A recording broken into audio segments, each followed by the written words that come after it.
Next year is the 50th anniversary of the Selma to Montgomery March. Alabama State University had plans to open an interpretive center to commemorate the event by that time. University officials said the school had secured the funds to build the center, but little to no progress has been made. So what's the holdup? Reporter Ashley Thompson joins us now with more on this.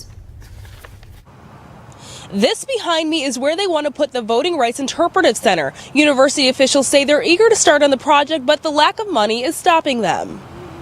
Janice Franklin is the director of Alabama State University's National Center for the Study of Civil Rights and African American Culture. She says when constructed, the Interpretive Center will be a state-of-the-art facility. We will celebrate and honor the very important international history that is related to the voting rights movement, especially an emphasis on the Selma to Montgomery March. And some students are looking forward to having the tourist attraction on their campus. Student Government Association President Sherrod Campbell says the center will add to ASU. More people can come on, see the history of Montgomery and Selma and just black history and the civil rights movement, you know, where it began here. But construction has not yet started. In this press release sent last July, ASU officials stated that the university was awarded $800,000 in grant money for the center, though Executive Vice President John Knight says the school has not yet received the money. This is money there's no grant money. We have money that was earmarked in the state budget that we had started earmarking years ago for this particular project.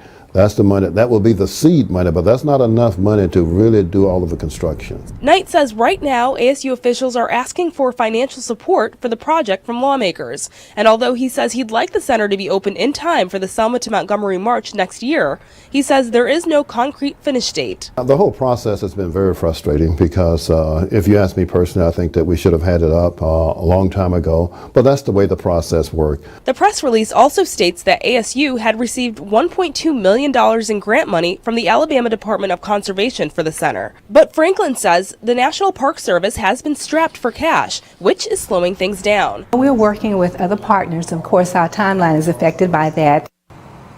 Right now, university officials are still optimistic about this project, saying even if there's groundbreaking next year, they'll be happy. In Montgomery, Ashley Thompson, Alabama News Network. All right, thanks, Ashley. ASU just announced plans to team up with the city and the county on the Selma to Montgomery March next year. So many say having the Interpretive Center would be a good addition.